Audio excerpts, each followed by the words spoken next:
O evento vai começar às 8 horas da manhã e vai seguir até às 7 horas da noite. Só que esse evento tem um diferencial, porque já iremos iniciar a revisão a partir do dia 12 de agosto. Isso mesmo, vai ter o aulão presencial no dia 2 de setembro no Recife, mas a partir do dia 12 de agosto faremos uma super revisão online, dia a dia, até chegar o grande dia que será 2 de setembro. Então inscreva-se agora no Super Aulão de Véspera Concurso Guarda-Olinda, o maior evento de todos os tempos. Se liga, vamos aí, distribuir os ingressos de acordo com os lotes. Então o lote 1 já está disponível. Garanta já o seu ingresso, garanta já a sua inscrição, porque você vai ter uma revisão online a partir do dia 12 de agosto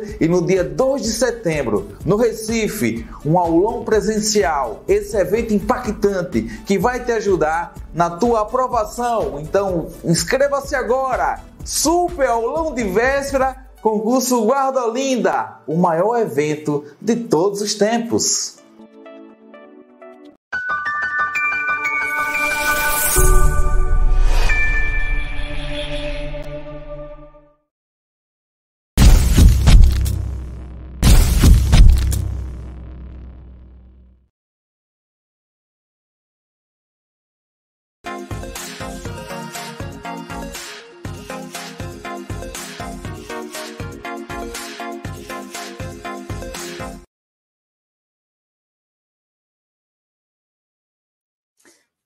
Olá, concurseiro, olá, concurseira. Segundo simuladão, comentado, resolução ao vivo, exatamente 17 horas e 34 minutinhos. Vamos lá.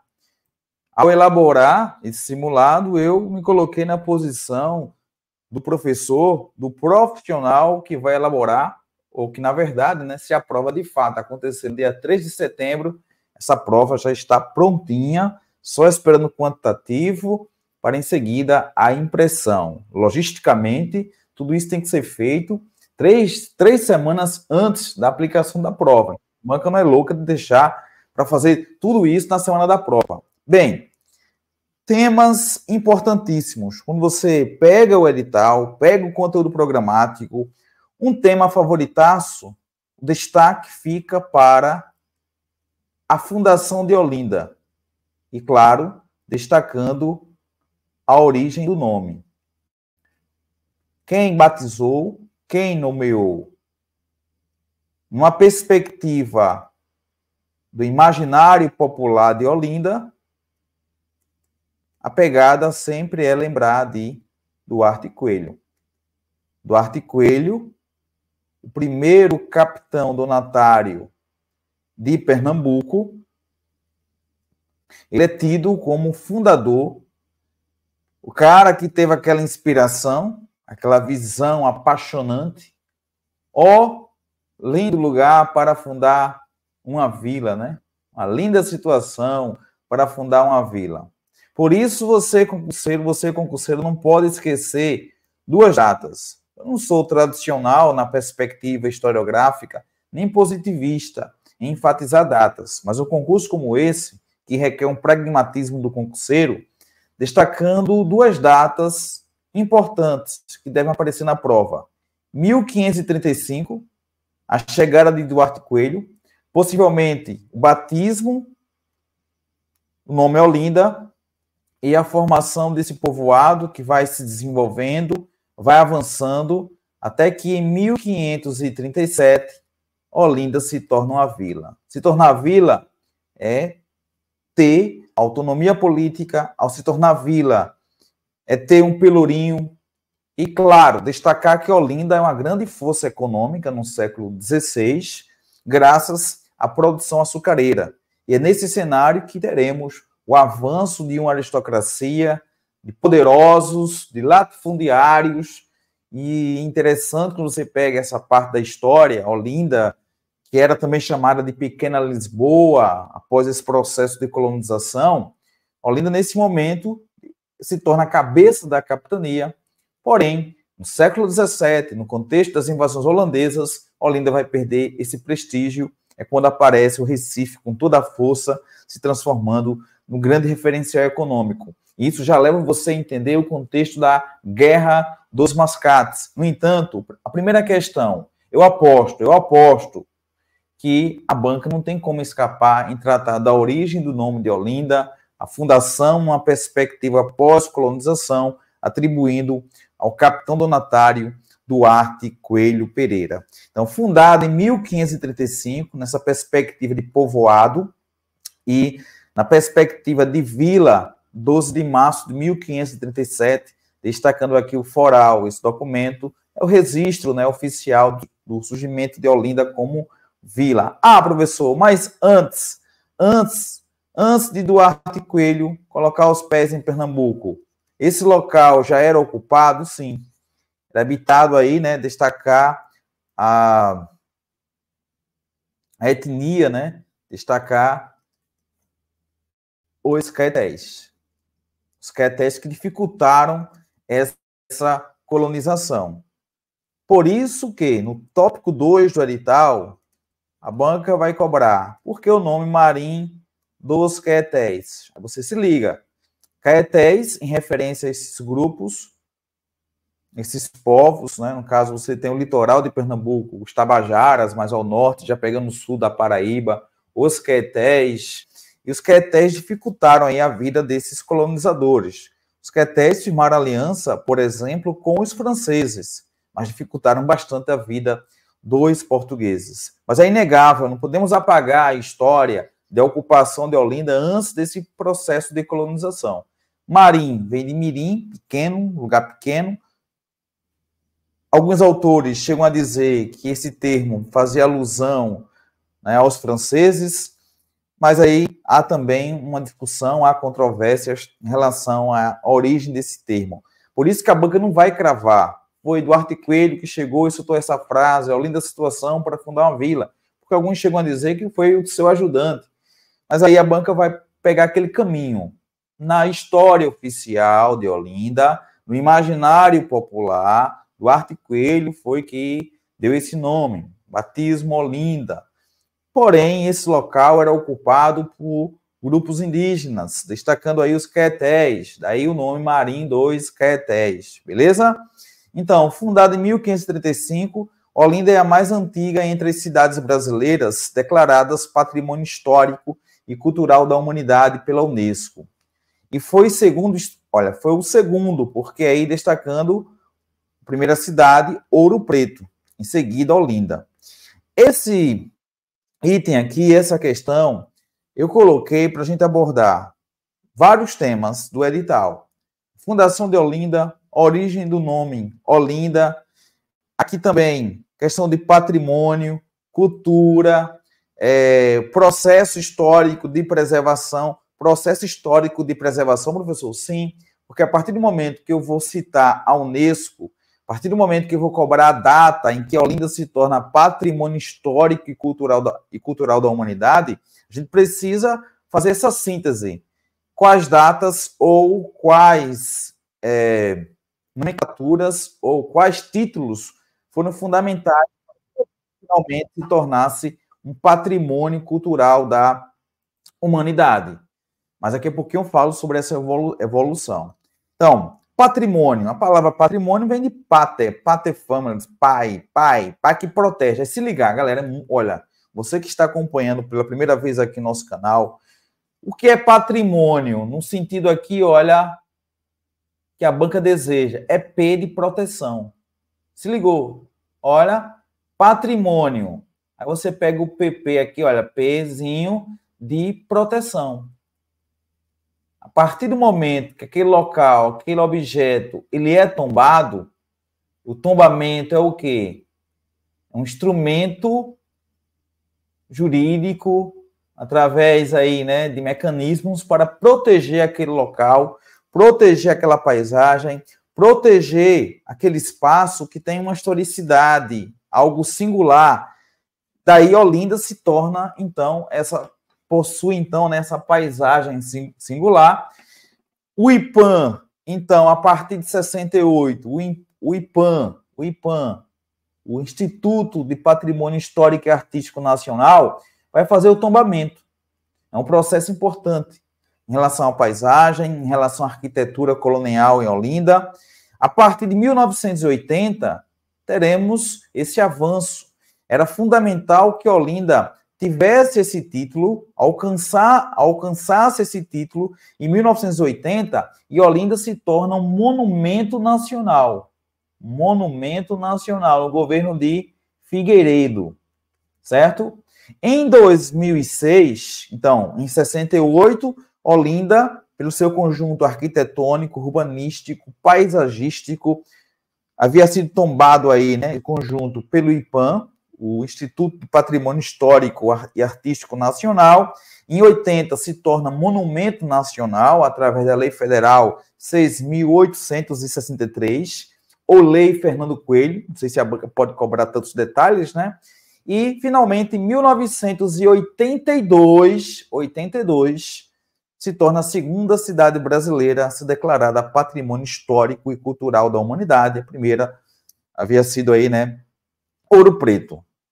Em 2006, Olinda se torna a primeira capital cultural. Ou primeira capital brasileira, né, da cultura, ok? Em 1978, destacar os esforços, né, da prefeitura para que Olinda, em 80, se tornasse monumento nacional, se candidatasse aí e recebesse esse título de Patrimônio Histórico da Humanidade. Logo, fica a letra C. Agora vamos lá, vamos avançando. Depois dessa explicação fica fácil, olha. A construção de Olinda no alto de uma colina tem uma perspectiva estratégica, uma influência medieval, construir fortalezas para proteger aquela área. Então, a construção de Olinda no alto de uma colina não foi fruto do acaso. Na verdade, primeiro donatário da capitania de Pernambuco, quem foi o primeiro donatário? Que eu já falei, Duarte Coelho Pereira.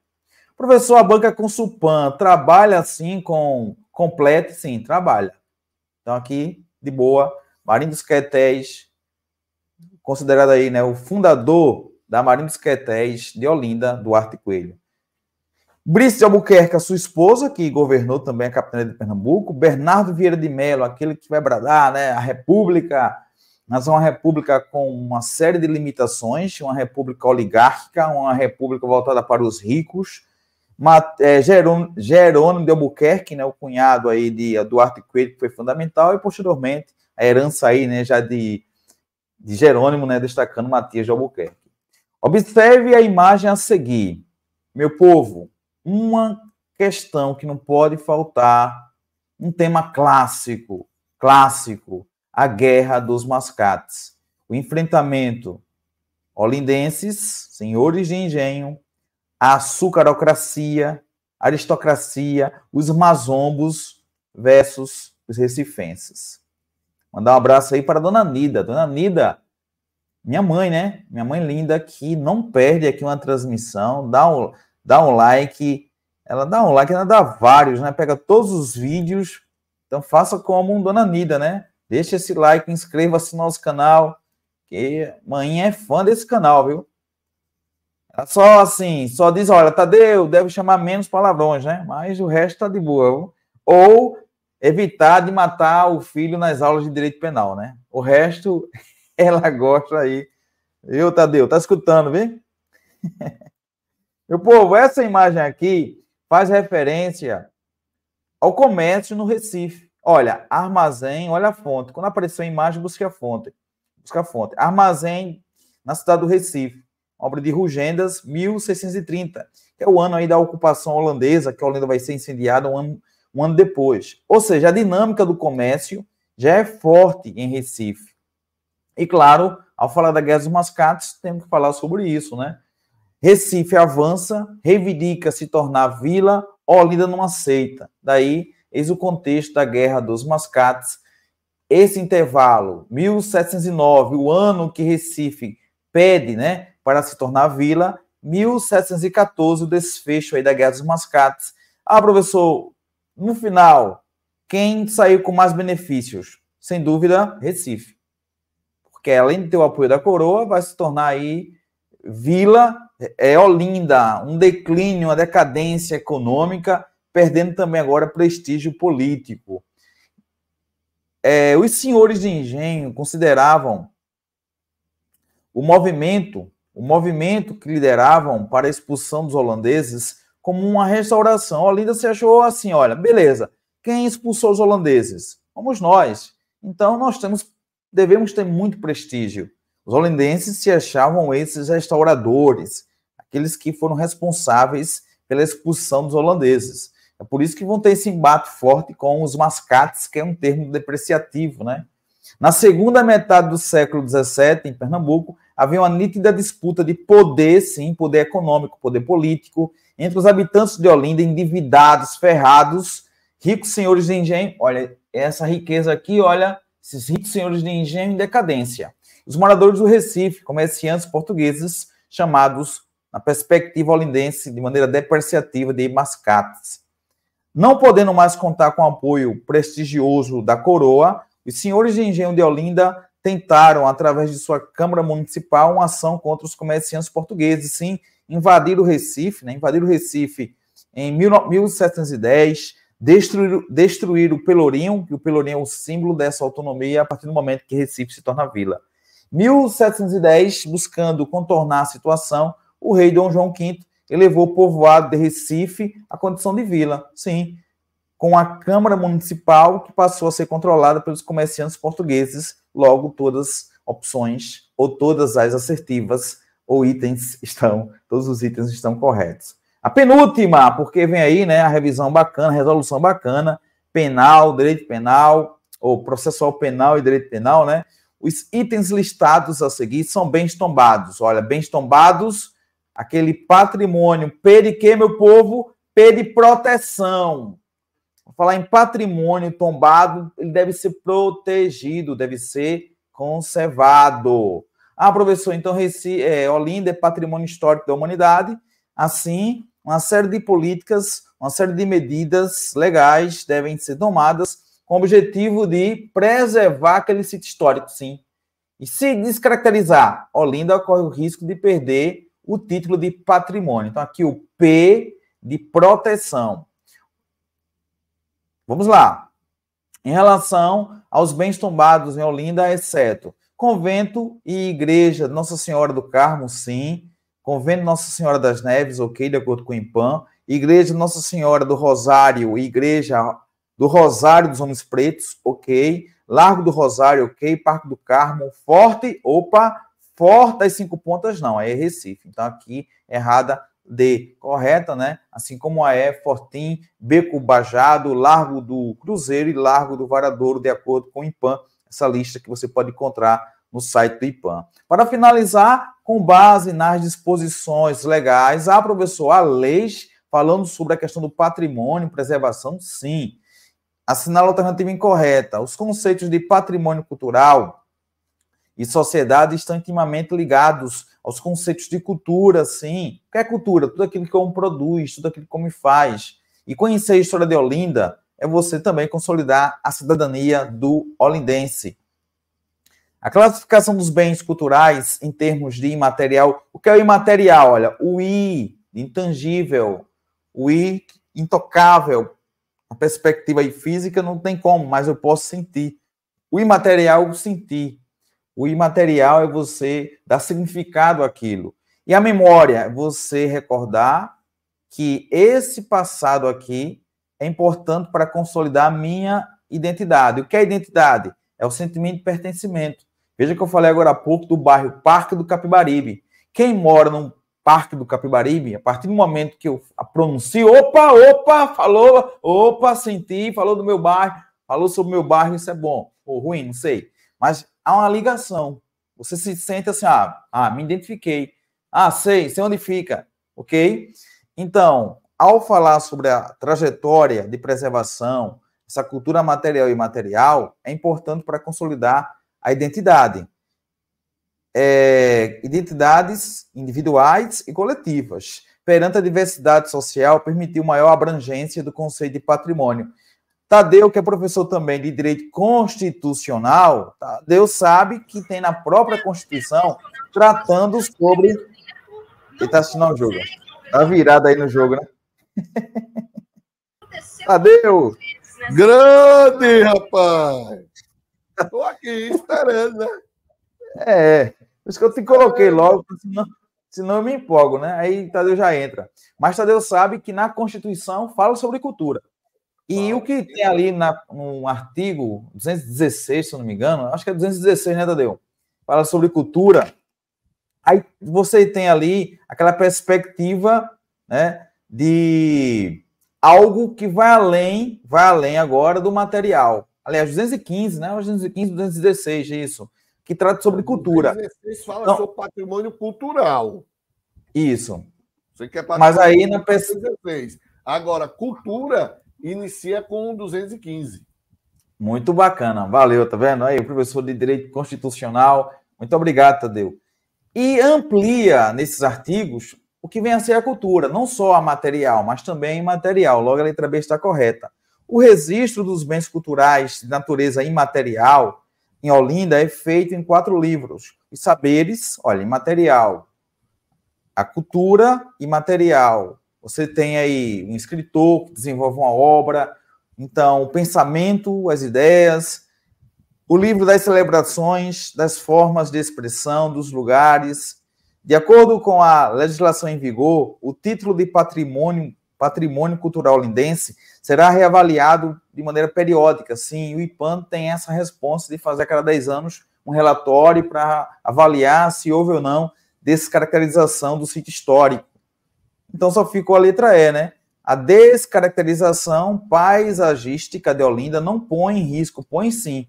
De repente ali, ó, vamos derrubar 10 casas, construir um prédio de 20 andares. Então é uma descaracterização e compromete a Olinda continuar com esse título de patrimônio histórico, né, da humanidade. E agora, pessoal, vem Tadeu, mas antes só reforçar, Tadeu. Teremos o maior aulão de todos os tempos, começando no dia 12 de agosto e a culminância no dia 2 de setembro. Vai ter a parte online e a parte presencial. Parte online a partir do dia 12, presencial dia 2 de setembro. E, claro, aproveita aí a mega promoção. Tadeu, são 120 livros. Eu disse 100, mas são 120 livros ainda que precisamos, né, com a sua ajuda, com a sua colaboração.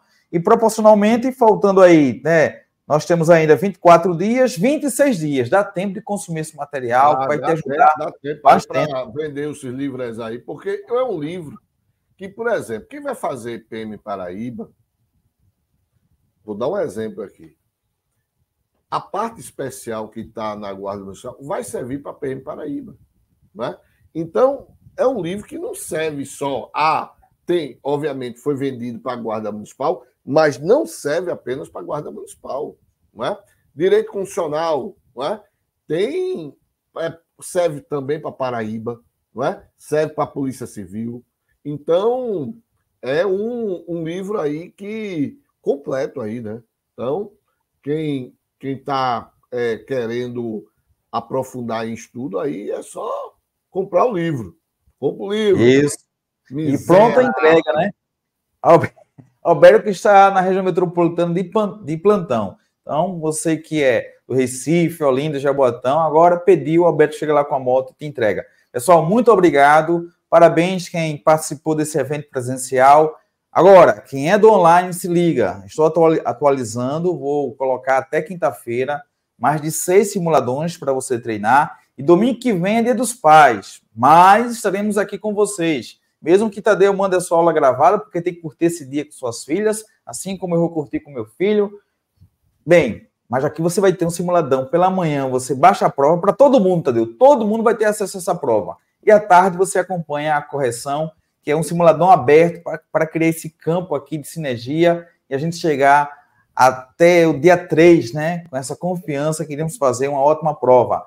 Faltando 2 semanas, tem o quê? Semana da ultrapassagem. Lives a partir das 10 horas aqui no nosso canal